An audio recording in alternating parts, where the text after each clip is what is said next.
Hello students, welcome back to आपके अपने channel accounting helper. आज की क्लास में हम कंटिन्यू करेंगे अपने क्लास 11th का चैप्टर नंबर 8 जर्नल। जर्नल के अब तक हमने 7 पार्ट्स कंप्लीट कर लिए, जिसमें हमने अपने सारे कंसेप्ट्स को डिटेल में समझा और पिछले 2-3 क्लासेस में हमने बहुत सारे लॉन्ग क्वेश्चंस की प्रैक्टिस करी। आज उसी सीरीज में एक बहुत इंपॉर्टेंट क्वेश्चन की मैं प्रैक्टिस करवाने जा रहा हूं। यह क्वेश्चन आपके कंसेप्ट को और भी ज्यादा स्ट्रॉन्ग करेगा, तो प्लीज निकालिए अपना कॉपी पेन और मेरे साथ साथ क्वेश्चन को नोट करिए और उस क्वेश्चन को सॉल्व करिए। चलिए देखो, क्वेश्चन क्या का है। Generalized the following transactions in the books of Akhil daily. आपको अखिल की बुक में जर्नल एंट्रीज करनी है। फर्स्ट ट्रांजेक्शन है, he started business contributing 1 lakh rupees in cash, 5 lakh rupees in cheque and building rupees 5 lakh. देखो यहां पर आपका कैश इंक्रीज हो रहा है, मींस एसेट्स इंक्रीज हो रहा है, तो एसेट्स को डेबिट मींस कैश को डेबिट। चेक रिसीव कर रहा है आपने, यानी आपका बैंक अकाउंट इंक्रीज हो रहा है, और बिल्डिंग आपके एसेट्स इंक्रीज हो रहे हैं, यानी आपकी जर्नल एंट्री क्या हो जाएगी। Cash account debit 1 lakh, bank account debit 5 lakh, building account debit 5 lakh. To capital account.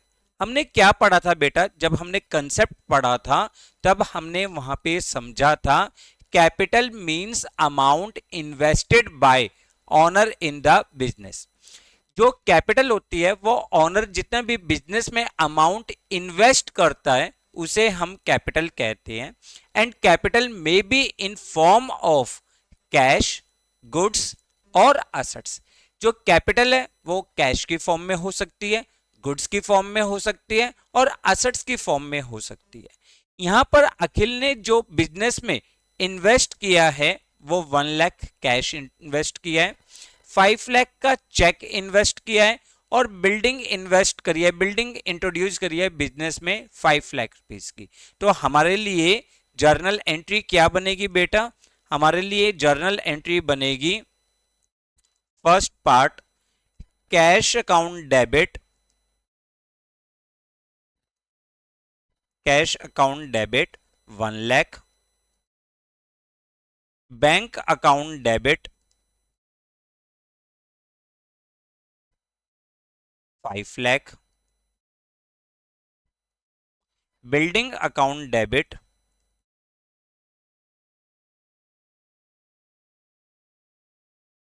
5 lakh, और इन तीनों का टोटल मींस कैपिटल, तो टू कैपिटल अकाउंट 11 लाख।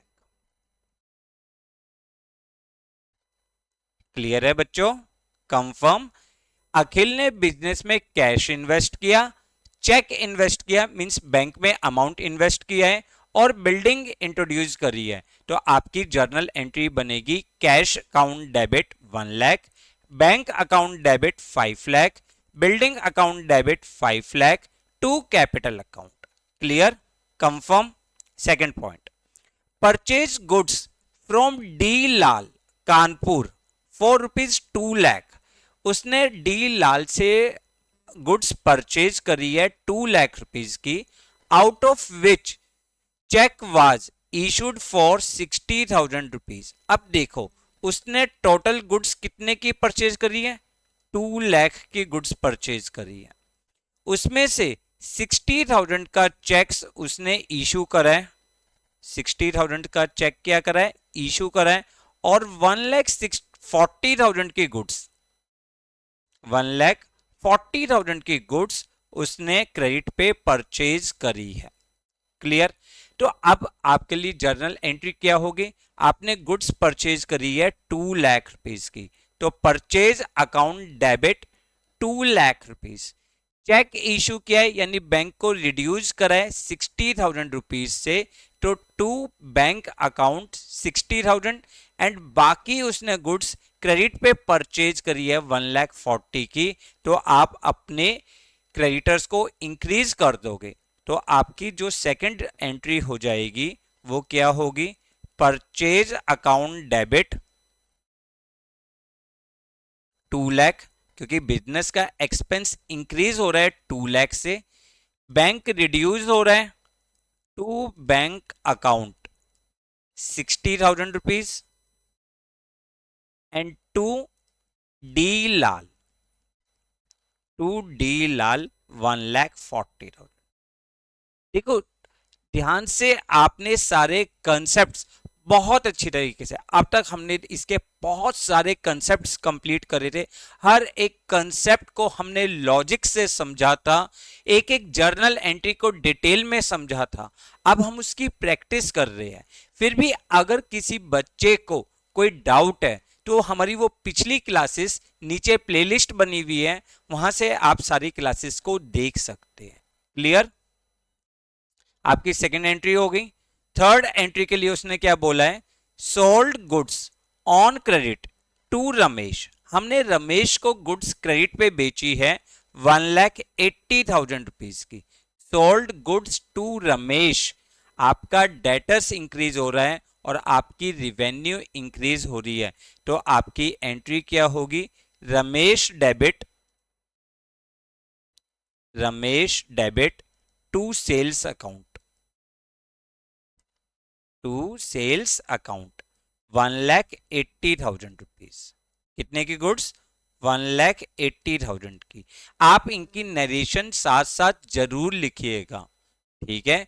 जैसे फर्स्ट की नरेशन क्या होगी, being amount invested by Akhil. Second, purchase goods for cash and credit.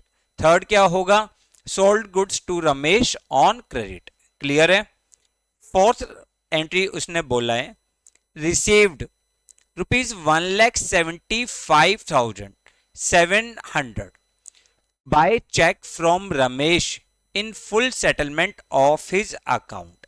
इन्होंने बोला है कि रमेश को, देखो रमेश से कितना अमाउंट रिसीव करना था, 1,80,000। ध्यान से समझिएगा इस बात को। Total amount receivable, total amount receivable from Ramesh कितना, 1,80,000। हमने कितने का रिसीव्ड किया चेक, 1,75,700 का from Ramesh in full settlement of his account. हमने इसमें से 1,75,700 का चेक रिसीव्ड किया, तो इसका मतलब 4,300 हमने क्या करा है, डिस्काउंट अलाउ किया है। और अब ये कौन सा डिस्काउंट है, कैश डिस्काउंट। कौन सा डिस्काउंट है बेटा, कैश डिस्काउंट। क्यों? क्योंकि ये डिस्काउंट बेस्ड है पेमेंट के बेस पे। तो आपकी जर्नल एंट्री क्या बनेगी, आपने चेक रिसीव किया तो बैंक अकाउंट डेबिट 1,75,700, ठीक है। Discount allowed account debit, discount allowed debit how much, 4,300 to Ramesh, how much, 1,80,000। Clear है? Confirm. Next point, paid ₹1,38,000, paid ₹1,38,000 to D Lal in full settlement of the amount due to him। देखो D लाल का total pending amount कितना था, 1,40,000। उसमें से हमने उसको कितना पे किया है, 1,38,000।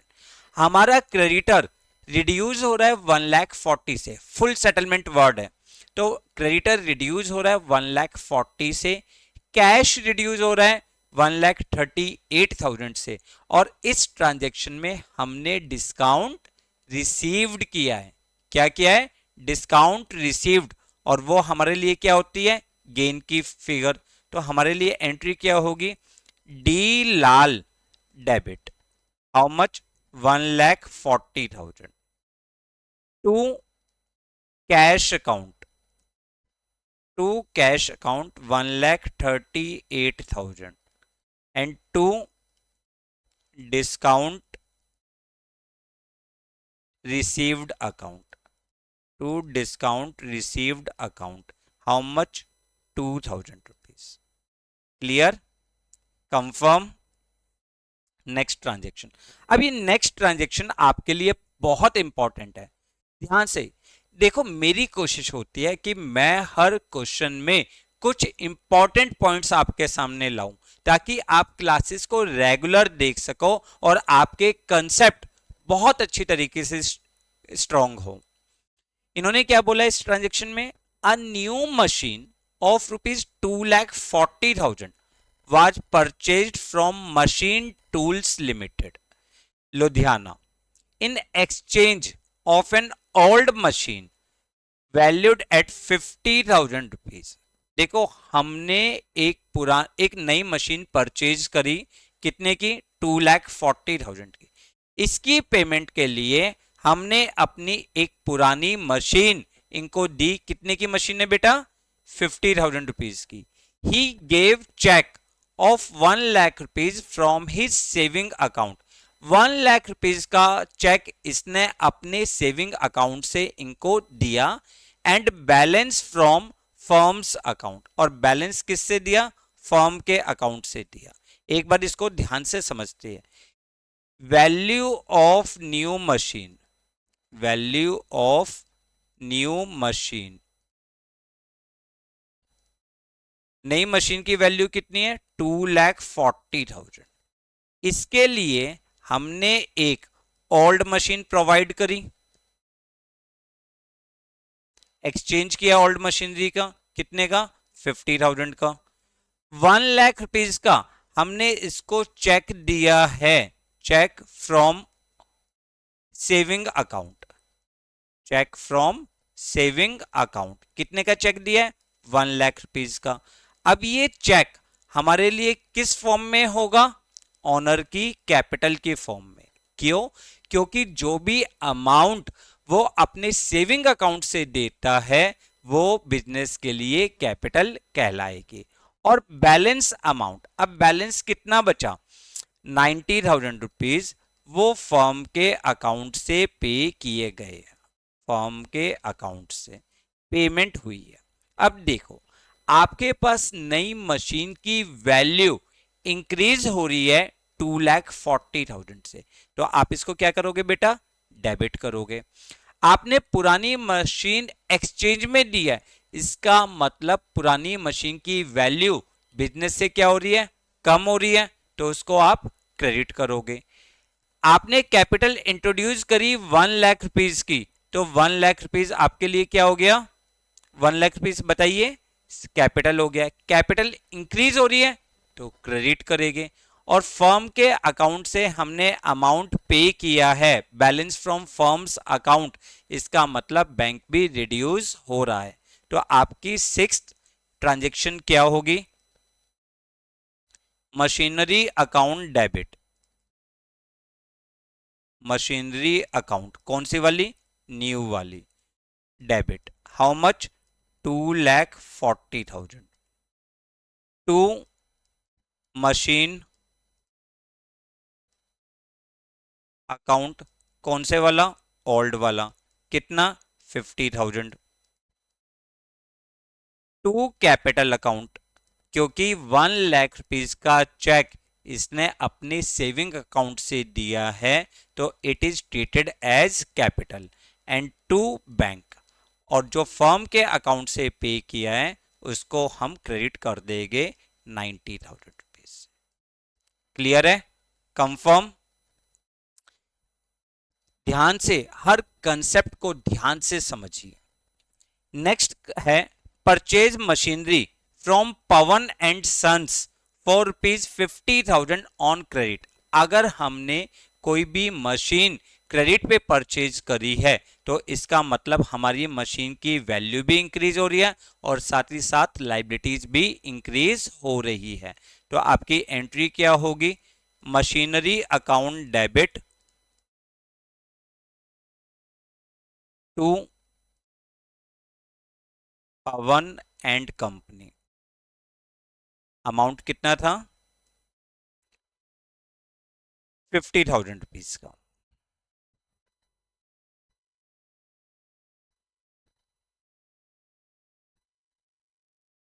Clear? Next transaction, depreciation on machinery, depreciation of rupees 5,000 was provided on the machinery at the end of year। हमने मशीनरी के एंड में, मतलब ईयर के एंड में हमने मशीन पे डेप्रिसिएशन लगाया। डेप्रिसिएशन का मतलब क्या सिखाया था मैंने? Depreciation means reduction in value of assets. आपके असेट्स की वैल्यू रिड्यूस होना, और ये बिजनेस के लिए एक्सपेंस होता है। तो हमारी जर्नल एंट्री क्या बनेगी? Depreciation account debit,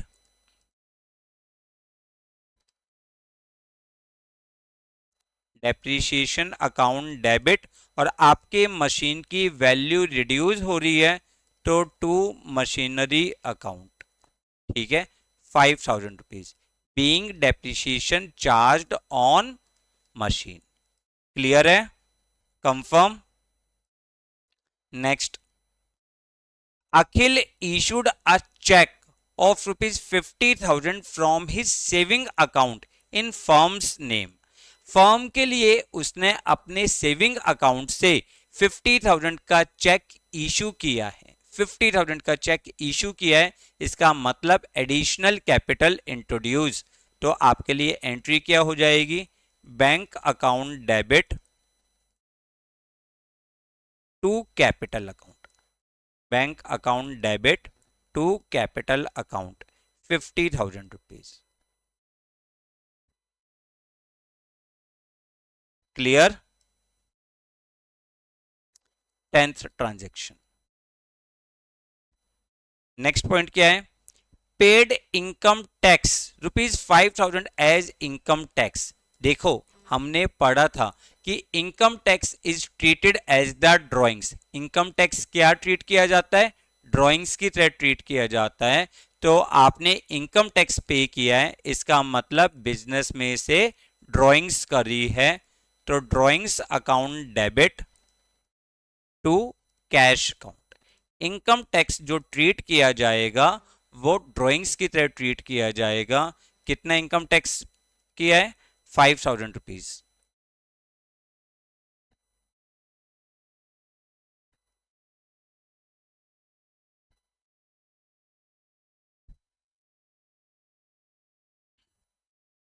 and last point क्या है? A cheque amounting to rupees 50,000 deposited in the bank from his saving account returned dishonoured for technical reason. जो अखिल ने चेक बैंक में जमा करवाया था, 50,000 रुपीज का चेक जो डिपॉजिट करवाया था, इस वाले ट्रांजेक्शन में हमने एंट्री क्या करी थी? Bank account debit to capital. But अब ये चेक डिसऑनर्ड हो गया है। इसका मतलब क्या है? जो चेक अखिल ने इशू किया था उससे बिजनेस में अभी तक कोई भी अमाउंट नहीं आया, वो चेक डिसऑनर्ड हो गया। तो आप उसने जो कैपिटल इंट्रोड्यूस करी थी उस कैपिटल को हम क्या करेंगे? रिड्यूस कर देंगे। Capital account debit to bank, क्योंकि आपका बैंक क्या हो गया? रिड्यूस हो गया। कितने अमाउंट से? 50,000 के अमाउंट से। क्लियर? कंफर्म? समझ में आ रहा है? तो ध्यान से देखो, ये एक छोटा सा क्वेश्चन था, बट इस क्वेश्चन में हमने बहुत सारे इंपॉर्टेंट पॉइंट्स को रिवाइज भी किया और कुछ पॉइंट्स को हमने सीखा भी। तो आप प्लीज इस क्वेश्चन को नोट करिए अच्छी तरीके से क्वेश्चंस को नोट करिए और फिर इसका सॉल्यूशन, इसके सॉल्यूशंस को भी नोट कर लीजिए। क्लियर? तो ये थी आज की क्लास, छोटी सी क्लास बट बहुत इंपॉर्टेंट क्लास। नेक्स्ट क्लास में अब इसका बचा हुआ एक टॉपिक ओपनिंग जर्नल एंट्रीज, वो भी हम कंप्लीट कर लेंगे और उसके बाद इस चैप्टर को कंप्लीट हो जाएगा। क्लियर? तो प्लीज आप अच्छी तरीके से सारे नोट्स को पढ़कर रखिए, सारी क्लासेस को अच्छी तरीके से रिवाइज करिए। आपके पास जो भी बुक अवेलेबल है उस बुक से आप क्वेश्चंस को कंप्लीट करिए। मिलते हैं नेक्स्ट क्लास में। वीडियो को लाइक और शेयर करना बिल्कुल भी ना भूले। Thanks a lot for watching the video.